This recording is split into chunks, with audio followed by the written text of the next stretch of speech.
নাটোরের নিখোঁজ শিশুর মুখমণ্ডল পোড়ানো মরদেহ পাবনায় উদ্ধার। ধর্ষণের পর হত্যা কিনা জানা যাবে ময়না তদন্তের পর। দুই একদিন পর পরে আইসে এখানে রাত থাকে, একাই যায় একাই আসে, এটা কয়ে আইসে আর পরে আর যায় না। দেখে মুখে স্পট আর কি অ্যাসিড জাতীয় কিছু মারছে।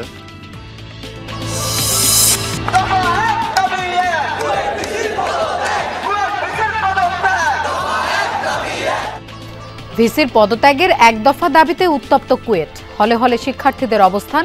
24 ঘন্টার মধ্যে 5 দফা দাবি আদায়ে গণতান্ত্রিক ছাত্র সংসদের আলটিমেটাম।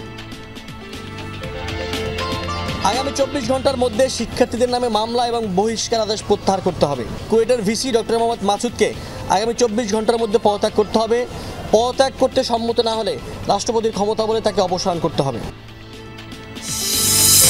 ফরিদপুরের মধুখালীতে ট্রাক উল্টে চালক হেলপার নিহত। খাদে ছড়িয়ে ছিটিয়ে পড়ল কয়েক মেট্রিক টন তরমুজ। একটা গাছের সাথে হিট করলে গাড়ির চালক এবং যাত্রী সহকারী দুইজনে মারা যায়। এক যুগেও সন্ধান মেলেনি নাটোরের অপহৃত 5 যুবকের। আইন শৃঙ্খলা বাহিনীর পরিচয় তুলে নেয়ার পর থেকে প্রতীক্ষায় স্বজনরা। খোঁজ করি, আমরা কোনো জায়গায় পাচ্ছি না। আল্লাহ আমার সন্তান আমার বুকে ফেরা দাও। এই 5টা লোক কোথায় লিয়া গেল? 5 গ্রামে থাকি। সাতক্ষীরার খোলপেটুয়া বাঁধের ভাঙনে জমে থাকা পানিতে পচা দুর্গন্ধ। লবণের বিষে মারা পড়ছে গাছপালা। পরিবেশ বিপর্যয় বলছে সচেতন মানুষ। থালা বাটি টাটি ধুতাম, কাপড় চোপড় ধুতাম, এখন আর পাচ্ছি না। কাঁঠাল গাছ, আম গাছ আস্তে আস্তে মারা যাচ্ছে, আর কিছুদিন পরে হয়তো গাছপালা থাকবে না।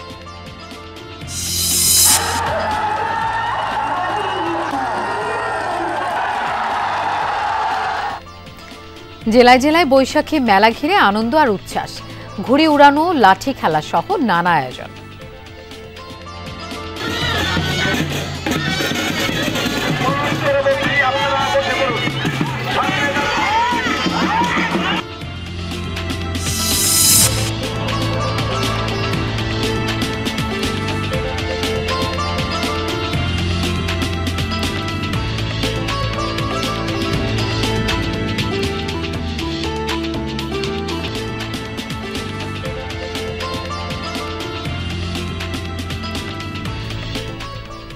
শুভেচ্ছা, আমন্ত্রণ বিরতিহীন সংবাদ সারা দেশের আয়োজনে। আপনাদের সঙ্গে থাকছি আমি মৌসুমী আহমেদ লোপা। এতক্ষণ শিরোনাম দেখছিলেন। নাটোর থেকে নিখোঁজের একদিন পর মুখমণ্ডল পোড়ানো শিশুর মরদেহ উদ্ধার হয়েছে পাবনায়। সকালে চাটমোহর উপজেলার রামপুর বিলের মধ্যে একটি ভুট্টা খেতে পাওয়া যায় জুঁই খাতুনের মরদেহ। পার্শ্ববর্তী নাটোরের বড়াইগ্রাম উপজেলার গারুফা উত্তরপাড়া গ্রামের মালয়েশিয়া প্রবাসী জাহিরুল ইসলামের মেয়ে শিশুটি। স্বজনরা জানান, সোমবার বিকেলে প্রতিবেশী এক দাদার বাড়ি যাবার কথা বলে বেরিয়ে নিখোঁজ হয় জুঁই। তারপর থেকে সন্ধান মিলছিল না। পুলিশ বলছে শিশুটিকে হত্যার পর দাহ্য জাতীয় কিছু দিয়ে মুখমণ্ডল পোড়ানো হয়েছে। তবে ধর্ষণ করা হয়েছে কিনা ময়না তদন্তের পরই জানা যাবে। ঘটনাটির তদন্ত চলছে। গারফা আজেদা নুরানি কিন্ডারগার্টেন মাদ্রাসার শিশু শ্রেণীর শিক্ষার্থী মেয়েটি।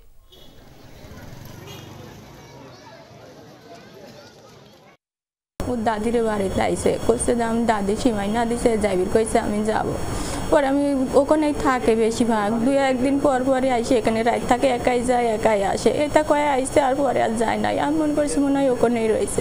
দেখে মুখে স্পট আর কি অ্যাসিড জাতীয় কিছু মারছে। স্পট দেখতে উলঙ্গ অবস্থা আর কি, সারা শরীর উলঙ্গ অবস্থা। ঘটনাস্থলে যে আমরা মৃতদেহটি সুরতহাল করি এবং তার থানায় নিয়ে আসি। তদন্তের পরবর্তীতে বিস্তারিত হয়তো আপনাদেরকে জানানো যাবে। দর্শক, এই বিষয়ে আমরা জানবো। পাবনা থেকে আমাদের সাথে যোগ দিচ্ছেন সহকর্মী কলির তালুকদার। শিশুটির মরদেহ এখন কোথায় রাখা হয়েছে? হত্যার কারণ সম্পর্কে কিছু জানা গেল কিনা? হ্যাঁ লোপা, আসলে মরদেহ কিছুক্ষণ আগে সেই ঘটনাস্থল থেকে, আসলে ঘটনাস্থলটি নাটোরের বড়াইগ্রাম এবং চাটমোহর একদম সীমান্তবর্তী এলাকা। মেয়েটির বাড়ি নাটোরের বড়াইগ্রামে হলেও আসলে মৃতদেহটি চাটমোহর উপজেলায়, পাবনার চাটমোহর উপজেলায় যেহেতু পাওয়া গিয়েছে। মরদেহটি কিছুক্ষণ আগে উদ্ধার করে চাটমোহর থানায় যে হিমঘর রয়েছে সেখানে মরদেহটি রাখা হয়েছে। এখন ময়নাতদন্ত আগামীকাল ময়নাতদন্ত করা হবে এবং মামলার প্রক্রিয়া চলছে থানাতে। আমরা যতদূর জানতে পেরেছি, যেহেতু শিশু মেয়েটির বাবা মালয়েশিয়া প্রবাসী, সম্ভবত তার মা বাদী হয়ে এই মামলাটি করবে এবং যেহেতু কাউকে আসলে শনাক্ত করা যায়নি বা পুলিশ কোনো কিছুই করতে পারেনি, সেই জন্য এখন পর্যন্ত আমরা যতটুকু জেনেছি অজ্ঞাতনামা ব্যক্তিদেরকে আসামি করে এই মামলাটি দায়ের করা হবে। তবে পুলিশ বলছে যে এই হত্যাকাণ্ড, একটি শিশুকে কেন হত্যা করা হলো, সেই হত্যাকাণ্ডের রহস্য উদ্ঘাটনের পুলিশ সহ আইন শৃঙ্খলা বাহিনীর বিভিন্ন সংস্থা কাজ করছে। এবং মেয়েটির মার সঙ্গে আমার কথা হয়েছে, যে তিনি যেমনটি বলেছে, আসলে মেয়েটি তার পার্শ্ববর্তী এক দাদার বাড়িতে প্রায় গিয়ে থাকতেন। গতকালকেও আসলে সেই দাদার বাড়িতে গিয়েছিল এবং রাত্রে না আসার কারণে খোঁজাখুঁজি করেন, সকালবেলায় তার মরদেহটি পাওয়া গিয়েছে। লোপা। কলিক তালুকদার, আপনাকে ধন্যবাদ আমাদের সাথে যোগ দেওয়ার জন্য। আবারও উত্তপ্ত খুলনা প্রকৌশল ও প্রযুক্তি বিশ্ববিদ্যালয় কুয়েট। ভিসির পদত্যাগের এক দফা দাবিতে আন্দোলনে নেমেছেন শিক্ষার্থীরা।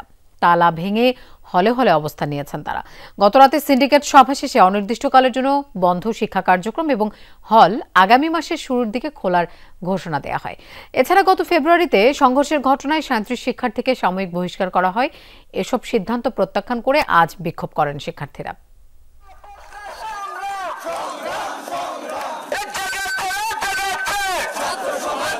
প্রায় 2 মাস ধরে একাডেমিক কার্যক্রম বন্ধ খুলনা প্রকৌশল ও প্রযুক্তি বিশ্ববিদ্যালয়ে। এরই মধ্যে আবারও উত্তাপ ছড়িয়েছে ক্যাম্পাসে। শিক্ষা কার্যক্রম শুরু ও হলগুলো খুলে দেওয়ার দাবিতে রোববার থেকে প্রশাসনিক ভবনের সামনে অবস্থান কর্মসূচি পালন করছিলেন শিক্ষার্থীরা। সোমবার রাতে জরুরি সিন্ডিকেট সভা শেষে অনির্দিষ্টকালের জন্য বন্ধ শিক্ষা কার্যক্রম আগামী 4 মে থেকে শুরুর ঘোষণা দেওয়া হয়। আবাসিক হলগুলো খুলে দেওয়ার সিদ্ধান্ত হয় 2 মে। এছাড়া গত 18 ফেব্রুয়ারি সংঘর্ষের ঘটনায় 37 শিক্ষার্থীকে সাময়িক বহিষ্কার করা হয়। এসব সিদ্ধান্ত প্রত্যাখ্যান করে ভিসির পদত্যাগের এক দফা দাবিতে বিক্ষোভ করেন আন্দোলনরতরা। 37 জনকে বহিষ্কার এবং যে প্রহসনমূলক যেভাবে যে 2 মে হল খুলে দেওয়া হবে, এই পুরো বিষয় সিদ্ধান্তকে আমরা ঘৃণা ভরে প্রত্যাখ্যান করছি সকল শিক্ষার্থী। যেহেতু ভিসি আন্দোলনরত শিক্ষার্থীদের বিরুদ্ধে মামলার ইন্ধন দিয়েছে, যেহেতু ভিসি আন্দোলনরত শিক্ষার্থীদেরকে বহিষ্কার করেছে, সেহেতু এক দফা ঘোষণা করছি, এই ভিসিকে অপসারণ আমাদের একমাত্র দাবি। পরে 6টি আবাসিক হলের তালা ভেঙে ঢুকে পড়েন ছাত্ররা। দীর্ঘদিন ধরে হল বন্ধ থাকায় অনেক শিক্ষার্থী বিপাকে পড়েছেন বলে জানান তারা। যতগুলো হল আছে সবগুলো হলের তালাই ভাঙবো, ঠিক আছে? এখনো আরো 4টা হল বাকি আছে, আমরা 4টা হলের তালা খুলে ভিতরে প্রবেশ করব। ঈদের পরে বাংলাদেশের সমস্ত ক্যাম্পাস খুলে গেছে, সমস্ত ক্যাম্পাসের ক্লাসগুলো শুরু হয়ে গেছে। তাহলে কুয়েটের এমন কি অবস্থা হয়েছে যে একেবারে 1 মাস পর একেবারে 4 তারিখে যে হচ্ছে ক্লাসগুলো খুলবে? হলের তালা ভেঙে শিক্ষার্থীদের ঢুকে পড়াকে বেআইনি বলছেন উপাচার্য। পদে থাকা না থাকার বিষয়টি সরকারের সিদ্ধান্তের উপর নির্ভরশীল বলেও জানান তিনি। এখন যদি ওরা ওটা করে, এটা কাজটা বেআইনি হবে, এটুকু বলতে পারি যে কাজটা বেআইনি হবে। আমি জাস্ট সিন্ডিকেটে উপস্থাপন করবো, এখন সিন্ডিকেট যে সিদ্ধান্ত দিবে ওইটুকু আমি এক্সিকিউট করবো। আমি নিজে থেকে কোনো কিছু করতে পারবো। গত 18 ফেব্রুয়ারি কুয়েট শিক্ষার্থীদের সাথে বহিরাগতদের সংঘর্ষ হয়। এরপর আন্দোলনের মুখে 26 ফেব্রুয়ারি অনির্দিষ্টকালের জন্য একাডেমিক কার্যক্রম ও হল বন্ধ ঘোষণা করে বিশ্ববিদ্যালয় প্রশাসন। জাহিদ হাসান, যমুনা নিউজ। দর্শক, এই বিষয়ে আরো জানবো। কুয়েট থেকে আমাদের সাথে যোগ দিচ্ছেন সহকর্মী প্রবীর বিশ্বাস। প্রবীর, এক দফা দাবি এবং নতুন কর্মসূচির বিষয়ে ছাত্ররা কি বলছে সেটা একটু জানতে চাই, আর ক্যাম্পাসের এই মুহূর্তে কি অবস্থা দেখছেন? এই মুহূর্তে ক্যাম্পাস শান্ত রয়েছে লোপা, অর্থাৎ শিক্ষার্থীরা প্রত্যেকটা হলে প্রবেশ করেছে এবং যে অবস্থায় আছে ক্যাম্পাস ঠিক একই রকম। ক্যাম্পাসের মধ্যে একটা শুনশান নীরবতা, কারণ যেহেতু বিশ্ববিদ্যালয় বন্ধ রয়েছে সে কারণে কিছু শিক্ষার্থী ক্যাম্পাসে প্রবেশ করেছে। তারা তাদের মতো নিজস্ব যে হলগুলোতে তারা থাকে সেই হলে তারা উঠেছে এবং কুয়েটে যে 6টি হল রয়েছে বিশেষ করে ছাত্রদের জন্য, খাজা খান জাহান হল, ডক্টর এম এ রশিদ হল, শহীদ স্মৃতি হল, ফজলুল হক হল, অমর একুশ হল এবং লালন শাহ হল, সব হলগুলোতেই কিন্তু তালা ভেঙে তারা প্রবেশ করেছে এবং বেলা 2টা থেকে 3টার মধ্যে এই কাজটা তারা সম্পাদন করেছে। শুধুমাত্র ছাত্রীদের জন্য একটি হল রয়েছে, বেগম রোকেয়া হল। সেই হলটির তালা তারা ভাঙেনি, যেটি যে অবস্থায় ছিল প্রশাসনের দায়িত্বে সেটি সে অবস্থায় আছে। কর্মসূচির বিষয়ে যে প্রশ্নটি করেছেন তারা আমাদেরকে জানিয়েছে এই মুহূর্তে তাদের কোনো কর্মসূচি নেই, তারা আবার বসবে, নিজেদের মধ্যে কথা বলবে, তাহলে তারপর হয়তো পরবর্তী কর্মসূচি তারা ঘোষণা করবে। আর যে এক দফা দাবিটি করেছে বিশ্ববিদ্যালয়ের উপাচার্য প্রফেসর ডক্টর মোহাম্মদ মাছুদ, তার পদত্যাগ এবং শুধু তাই নয়, নতুন উপাচার্য নিয়োগ করে তার অধীনে একটি তদন্ত কমিটি গঠন করে নিরপেক্ষ একটি তদন্ত প্রতিবেদন, যেটি গত 18 ফেব্রুয়ারি ঘটেছিল সহিংসতা কুয়েত শিক্ষার্থীদের সাথে বহিরাগতদের, এবং এর ফলে কুয়েটের শতাধিক শিক্ষার্থী আহত হয়েছিল। এই ঘটনায় একটি নিরপেক্ষ তদন্ত দাবি করেছে তারা। অপরদিকে বিশ্ববিদ্যালয় কর্তৃপক্ষ থেকে এবং উপাচার্য নিজেই আমাদের বলেছেন যে এটি আসলে যে তদন্ত কমিটি করা হয়েছিল সেই তদন্ত কমিটির আলোকে সিদ্ধান্ত হয়েছে, এবং গতকাল সিন্ডিকেট সভায় 37 জন শিক্ষার্থীকে বহিষ্কার করা হয়েছে। এই বহিষ্কারের আদেশ ও দ্রুত সময়ের মধ্যে প্রত্যাহারের দাবি জানিয়েছে শিক্ষার্থীরা। এটি যদি না হয় তাহলে পরবর্তীতে তারা নতুনভাবে হয়তো বা কোনো কর্মসূচি দেবে। লোপা। প্রবীণ, আপনাকে ধন্যবাদ আমাদের সাথে যোগ দেওয়ার জন্য। 24 ঘন্টার মধ্যে কুয়েট উপাচার্যের পদত্যাগ এবং শিক্ষার্থীদের বহিষ্কারাদেশ বাতিলের আলটিমেটাম সহ 5 দফা দাবি জানিয়েছে বাংলাদেশ গণতান্ত্রিক ছাত্র সংসদ। ঢাকা বিশ্ববিদ্যালয়ের মধুর ক্যান্টিনে এক সংবাদ সম্মেলনে এই দাবি জানান সংগঠনটির নেতারা। কেন্দ্রীয় মুখ্য সংগঠক তাহমিদ আল মুদাসসির অভিযোগ করেন, কুয়েটে হামলায় ভিসি কোনো পদক্ষেপ নেননি, দলীয় লেজুরবৃত্তি করছে প্রশাসন। অনতিবিলম্বে এই পরিস্থিতির উত্তরণ না ঘটলে কঠোর কর্মসূচির হুঁশিয়ারি দেন তিনি। এ সময় সংগঠনটির সদস্য সচিব জাহিদ হাসান অভিযোগ করে বলেন, উপাচার্য শুরু থেকেই শিক্ষার্থীদের বিপক্ষে অবস্থান করে বিএনপির দলীয় এজেন্ডা বাস্তবায়ন করছে। দ্রুত ডাকসু সহ ছাত্র সংসদ নির্বাচনের দাবিও জানানো হয় সংবাদ সম্মেলন থেকে।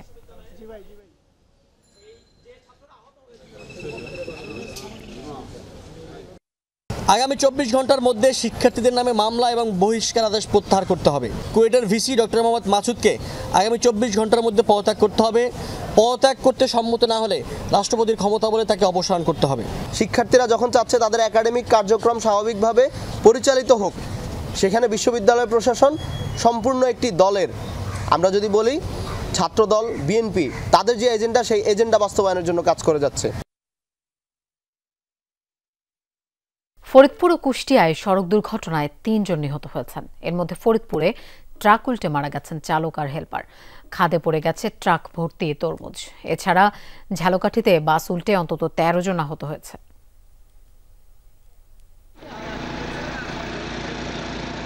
তরমুজবাহী ছিল ট্রাক। দুর্ঘটনার পর তাই এমনই চিত্র, সবই পড়ে গেছে খাদে, বেশিরভাগই হয়েছে নষ্ট।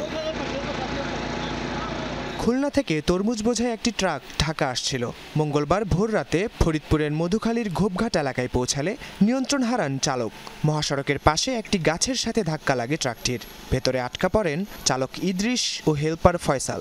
ফায়ার সার্ভিস ও পুলিশের প্রায় 2 ঘন্টার চেষ্টায় গাড়ি থেকে 2 জনকে বের করা হয়, তবে বাঁচানো যায়নি কাউকেই। আমরা প্রাথমিকভাবে যেটুকু জানতে পেরেছি যে গাড়িটা চালক নিজেই একাই, অন্য কোনো গাড়ির সাথে সংঘর্ষ হয় নাই। সে রাস্তার সাইডে একটা গাছের সাথে হিট করলে গাড়ির চালক এবং তার যে সহকারী 2 জনই মারা যায়। পরবর্তীতে আমাদের হাইওয়ে পুলিশ, ফায়ার সার্ভিসের সহযোগিতা তাদের ওখান থেকে উদ্ধার করা হয়।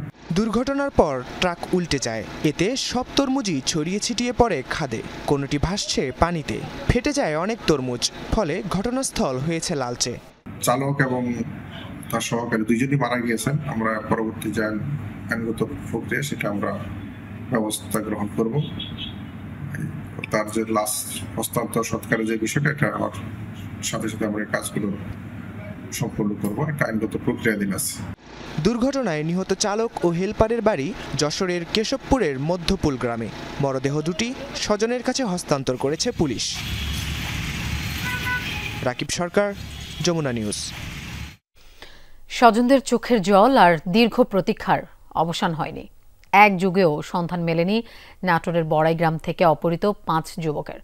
তারা বেঁচে আছে নাকি মারা গেছে তাও জানা নেই পরিবারের। বর্তমান সরকারের কাছে অপহৃতদের খুঁজে পাওয়া সহ রহস্য উন্মোচনের দাবি জানিয়েছে ভুক্তভোগীরা। এক যুগ পার হলেও সন্তানের ছবি হাতে নিয়ে অশ্রুসিক্ত নাটোরের গুরুংশল গ্রামের আনোয়ারা বেগম। 2013 সালের 19 মে রাতে মাইক্রোবাসে এসে ছেলে কামাল হোসেনকে বাড়ির পাশ থেকে আইনশৃঙ্খলা বাহিনীর পরিচয়ে তুলে নিয়ে যায় 10-12 জন অস্ত্রধারী। আজ 12 বছর কোনো খোঁজ পাইনি, তথ্য পাইনি। মায়ের সন্তান মা তো বুঝে, ছেলে হারালে যে কি বেতন। শুধু কামালই নয়, সে রাতেই ওই গ্রাম থেকে তুলে নিয়ে যাওয়া হয় দিনমজুর ইব্রাহিম তালুকদার ও পাশের মহিষভাঙ্গা গ্রামের তৈয়ব আলীকেও। সেই থেকে সন্ধান নেই কারো। খোঁজাখোঁজ করি, আমরা কোনো জায়গায় পাচ্ছি না।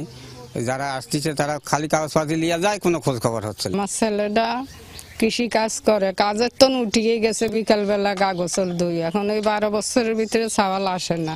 আমি সবসময় নামাজ পড়ি আর বেটার লেগে কই, আল্লাহ আমার সন্তানটা আমার বুকে ফেরা দাও। আমার বেটা তো কার সঙ্গে অন্য করে না, আর বেটা কি দেন ধরবি, আমি দৌড়ি যা, বেটা কার বাদ পাইনি। এই ঠিক দুদিন আগে কালিকাপুরে বন্ধুর ফোন পেয়ে বাড়ি থেকে বের হন ছুটিতে বাড়িতে আসা বিজিবি সদস্য রাসেল গাজী। 12 বছর পেরুলেও আর বাড়ি ফেরেনি রাসেল, সেন্টু কেউই। যদি ছেলে অন্যায় কিছু রাষ্ট্রদ্রোহী কাজ করে থাকে, প্রশাসনের মাধ্যম দিয়ে তার বিচারের কাঠগড়াতে আনুক, বিচার করুক, কিন্তু গুম করার অধিকার এই দেশের কে রাখে? আমার মামি মারা গেছে, ভাই মারা গেছে, আমরা স্যার খুঁজে পাইতে থাকি। ভুক্তভোগী পরিবারের পক্ষ থেকে মামলা হলেও সে সময় উদ্ধারে কোনোই তৎপরতা দেখায়নি আইনশৃঙ্খলা বাহিনী। নিখোঁজ স্বজনদের ভাগ্যে কি ঘটেছে তার রহস্য উদ্ঘাটনে বর্তমান সরকারের সহযোগিতা চেয়েছে পরিবারগুলো। এই সরকারের কাছে আমাদের আবেদন, আমরা চাই এই 5টা লোক কোথায় লিয়া গেল, 5 গ্রামে থাকি। এ পর্যন্ত থানা প্রশাসনের মাধ্যম দ্বারা কোনো উপকার পাইনি আমরা। মহান্য এই বর্তমান যে সরকার আছে তার কাছে হাতজোড় নিবেদন করি যে আমাদের এই বিষয়টা তদন্ত করে দেখার জন্য। পুলিশের ঊর্ধ্বতন কর্মকর্তা জানান, ঘটনার তদন্ত শুরু হয়েছে, গুরুত্বপূর্ণ তথ্যও পাওয়া গেছে, দ্রুতই রহস্য উন্মোচনের চেষ্টা চলছে বলেও জানান তিনি। অনেকগুলো বিষয়কে সামনে রেখে আমরা এটাকে তদন্তের পর্যায়ে নেওয়ার চেষ্টা করছি। সেটা হচ্ছে যে কোনো বিশেষ উদ্দেশ্যে এদেরকে অপহরণ অথবা গুমের ঘটনা ঘটছে কিনা, অথবা ব্যক্তিগত কোনো বিরোধ এর একটা বিষয় সামনে আসছে, সেরকম কোনো বিষয় সামনে আসছে, সেটাও আমরা তদন্তের মধ্যে আমরা রাখছি, আমাদের বিবেচনায় আছে। দীর্ঘ 12 বছর স্বজন ও এলাকাবাসীর কাছে রহস্যই থেকে গেছে অপহরণ কাণ্ডটি। দ্রুতই অপরাধীরা আইনের আওতায় আসবে, সেই সাথে নিখোঁজদের স্বজনদের প্রতীক্ষার অবসান হবে, এমনটাই প্রত্যাশা সবার। নাজমুল হাসান, যমুনা নিউজ, নাটোর। সাতক্ষীরায় সীমান্ত থেকে 23 লাখ টাকার হীরার গহনা উদ্ধার করেছে বিজিবি। বিজিবি জানায়, সোমবার রাতে সদরের শ্রীরামপুর ব্রিজ এলাকায় গোপন তথ্যের ভিত্তিতে অভিযান চালানো হয়। ভোমরা বিওপির নায়েব সুবেদার আবুল কালাম আজাদের নেতৃত্বে অভিযান চালানো হয়। উপস্থিতি টের পেয়ে গহনার একটি ব্যাগ ফেলে পালিয়ে যায় চোরাকারবারীরা। পরে ব্যাগটি তল্লাশি করে 90 পিস হীরার নাকফুল উদ্ধার করা হয়। উদ্ধারকৃত 22,90,000 টাকার মূল্যের গহনা সাতক্ষীরা ট্রেজারি অফিসে জমা করার কার্যক্রম প্রক্রিয়াধীন রয়েছে।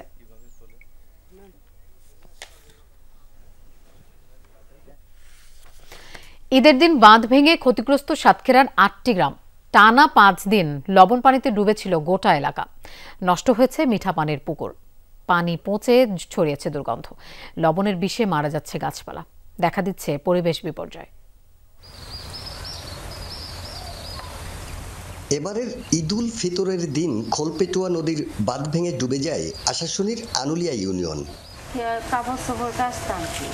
আশাশুনির বাসুদেবপুর গ্রামের কামরুন্নাহার বেগম ডুবে যাওয়ার আগে এই পুকুরের পানি দিয়েই করতেন গৃহস্থলীর কাজ। এখন আর ব্যবহার করতে পারছেন না পুকুরের পানি, পচে দুর্গন্ধ, নষ্ট পরিবেশ। পানিতে ডুবে থাকা সব এলাকার চিত্র একই। আগে গোসল করতাম, রান্না করতাম, কাপড় চোপড় কাচতাম, সব কিছু কাজে লাগাতাম। আর এখন এই যে বুড়ি যাওয়ার পরে এখন আর আমরা এই পানি কোনো ব্যবহার করতে পারতেছি না। থালা বাটি টাটি ধুতাম, কাপড় চোপড় ধুতাম, এখন আর পারতেছি না। গাও ধুতাম, তাও তো আর এখন আর পোষা গন্ধর গুতে আর তাতে আর ওলার জোত নেই, এখন লবণেই গেছে। তো লবণ পানির প্রভাব পড়েছে পরিবেশে, পাতা শুকিয়ে মারা যাচ্ছে গাছপালা, বিপর্যয়ে পরিবেশ। পানি আসার কারণে কাঁঠাল গাছ, আম গাছ, আস্তে আস্তে মারা যাচ্ছে আর কিছুদিন পরে হয়তো গাছপালা থাকবে না। মিষ্টি পানি দিয়ে কিছু ধোয়ানি গেলি আমার গাছগাছালগুলো বাঁচত, কিন্তু সে পরিবেশ তো আমাদের এখানে নেই। এই ঘরটিতে ছিল বসতি, তবে লবণ পানির তাণ্ডবে ঘরটি এখন বিধ্বস্ত। ইউনিয়ন পরিষদ বলছে এভাবেই কম বেশি ক্ষতিগ্রস্ত হয়েছে এ অঞ্চলের 1000 পরিবার।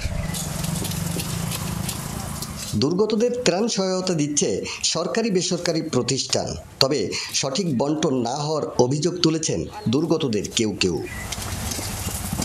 ত্রাণ পাইনি, আমার পাখা দেয়াল দিকে ত্রাণ কেউ দেয়নি। অনুদান যা দিচ্ছে তা ওই যেদিকে দিচ্ছে তারা ওই একই দিকে টেনে গেড়ুচ্ছে, আমাদের এর ভিতরে আমরা কিছু পাই না।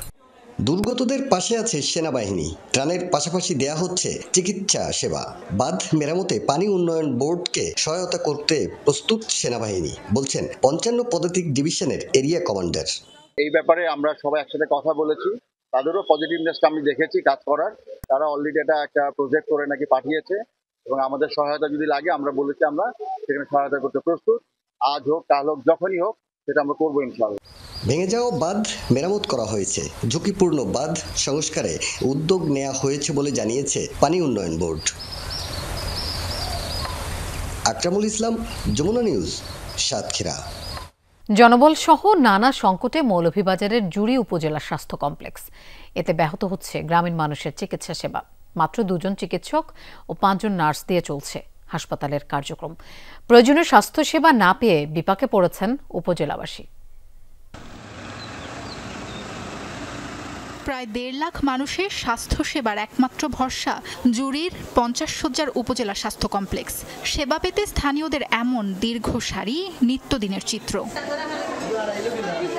হাসপাতালে বিশেষজ্ঞ চিকিৎসকের 5টি পদ থাকলেও খালি রয়েছে সবগুলোই। আধুনিক অপারেশন থিয়েটারটিও বন্ধ। সেবা কার্যক্রম পরিচালনায় কাজ করছেন 2 জন মেডিকেল অফিসার আর মাত্র 5 জন নার্স। এক্স-রে, ইসিজির মতো প্রাথমিক রোগ নির্ণয়েরও নেই কোনো ব্যবস্থা। এতে মারাত্মকভাবে ব্যাহত হচ্ছে গ্রামীণ জনপদবাসীর স্বাস্থ্যসেবা। এর জন্য না থাকার কারণে আমার হাতের চিকিৎসাটা হয়নি। আমি আইব্রোগানটি হাতে আঙ্গুলটা আর নাই, চিকিৎসা নাই। এই যে সমস্যাগুলো রয়েছে এই সরকারি হসপিটালের, এখান থেকে যাতে মানুষ তাদের কাঙ্ক্ষিত চিকিৎসা সেবাটা পায় সেই ব্যবস্থাটা করা হোক। এখানে যদি পরীক্ষা নিরীক্ষা করানো যাইতো সবকিছু, তাহলে আমাদের জন্য খুব সুবিধা হইতো।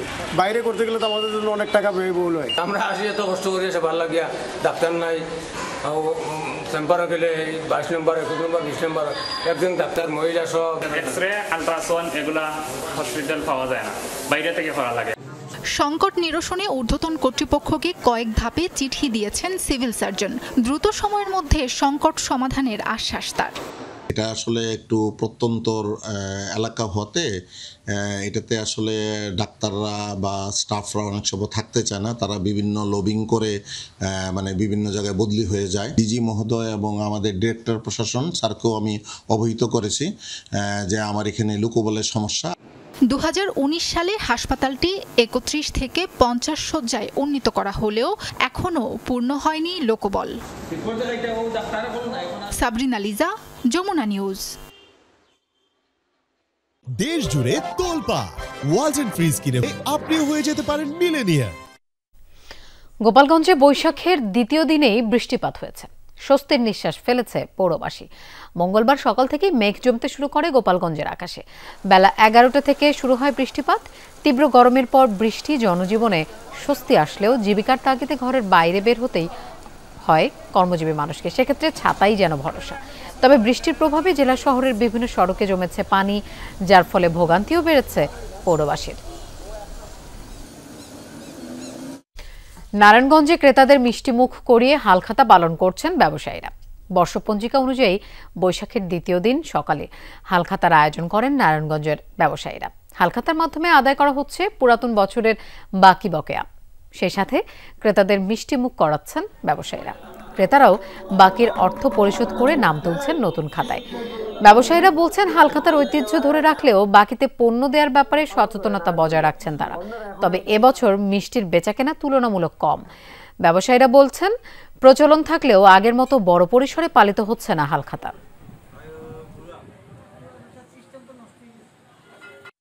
আমাদের যে হালখাতাটা আছে এটা এখন আগের মতোই আছে, বরঞ্চ আগের থেকে এটা জিনিসটা আরো ডেভেলপ হইতেছে। আছে, তবে হ্রাস তো আগের থেকে এখন হ্রাস হয়ে গেছে, জিনিসটা এখন আর এত নাই। হালখাতা করছে, আজকে আসবে কাস্টমার, তাদের মিষ্টি আপ্যায়ন করবো, তারপর পানা দানা থাকলে এরা দিয়ে যাবে। বৈশাখী আয়োজনে মেতে আছে দেশের মানুষ। জেলায় জেলায় চলছে ঐতিহ্যবাহী গ্রামীণ মেলা। বারোয়ারি পসরা নিয়ে বসেছেন ব্যবসায়ীরা। আনন্দ উচ্ছ্বাসে যোগ দিচ্ছেন সব বয়সী মানুষ।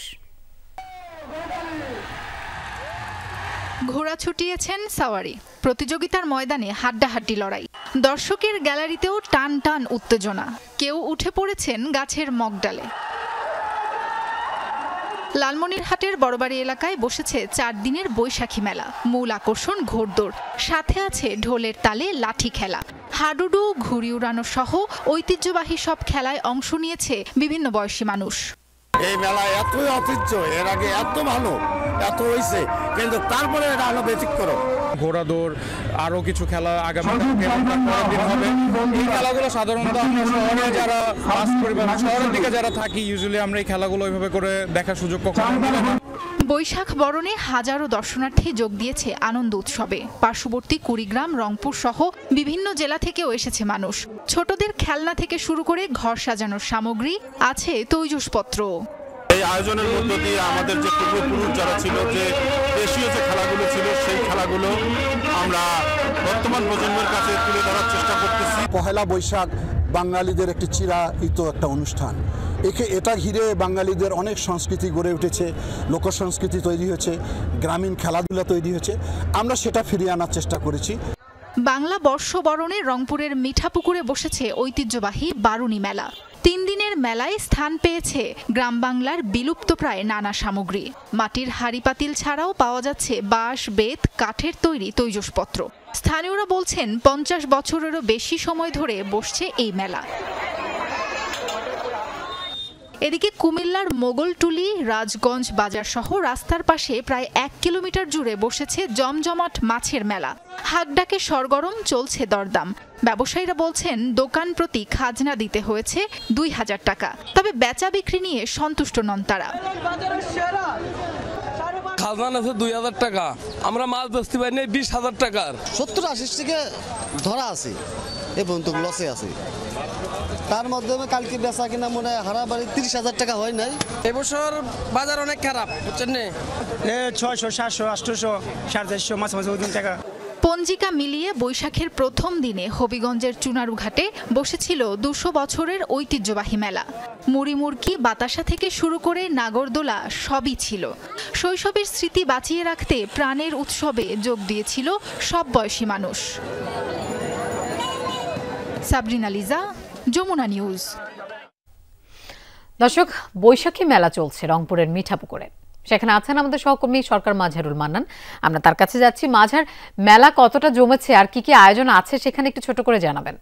লোপা, মেলা তো একেবারেই ফুলে ফেপে জমে উঠে বসে আছে এবং এখানে প্রান্তিক জনপদে যে মেলাটি, এর অন্যতম বৈশিষ্ট্য হচ্ছে এই মেলায় যে হচ্ছে লোহা, বাঁশ, কাঠ, বেত এবং মাটির তৈরি সরঞ্জামাদি বিক্রির একটি অনেক বড় জায়গা এটি। এবং এখানে সেই দীর্ঘ বছরের পর বছর ধরে, আমরা যখন কথা বলছিলাম তারা যেটা জানাচ্ছিলেন, অন্তত 60-70 বছর ধরে এই মেলাটি এখানে চলে আসছে। এবং এই মেলায় এর বাইরেও যে সব থেকে যেটা আকর্ষণ, যে মিষ্টি আলু আমরা যেটা বলি, সেই মিষ্টি আলু এবং মিষ্টি জাতীয় যে পণ্যগুলো আছে সেই পণ্যগুলো এখানে বেচা বিক্রি হিড়িক পড়ে যায়। এবং এখানে প্রান্তিক মানুষজন কিন্তু এসেছেন। আমি যদি আপনাদেরকে একটুখানি দেখাতে পারি, এই যে কাঠের তৈরি যে জিনিসগুলো, এই সব তৈরি এবং এরকম কাঠ, বাঁশ, বেত, লোহা, অর্থাৎ এমন কোনো নিত্যপণ্য নেই যে এই জিনিসগুলো এখানে পাওয়া যাচ্ছে না। এবং মানুষজন যারা এখানে আসেন বছরব্যাপী তারা কিন্তু এখানে সবগুলো কিনে নিয়ে যান এবং প্রচুর পরিমাণে মানুষ তারা এখানে এসেছেন এবং প্রত্যেকটি প্রান্তিক মানুষ পরিবার পরিজন সহ এসেছেন। এবং এর মাধ্যমে এই অঞ্চলে একটি অর্থনীতি যেমন চাঙ্গা হয়, ঠিক তেমনইভাবে এখানে সব ধর্ম, বর্ণ, গোত্রের একটা মিলন মেলাও বসে এখানে এবং এটি সম্প্রসারণেরও দাবি অনেকের। লোপা, মাঝার, আপনাকে ধন্যবাদ আমাদের সাথে যোগ দেওয়ার জন্য। দর্শক, এই ছিল সংবাদ সারা দেশের আয়োজন।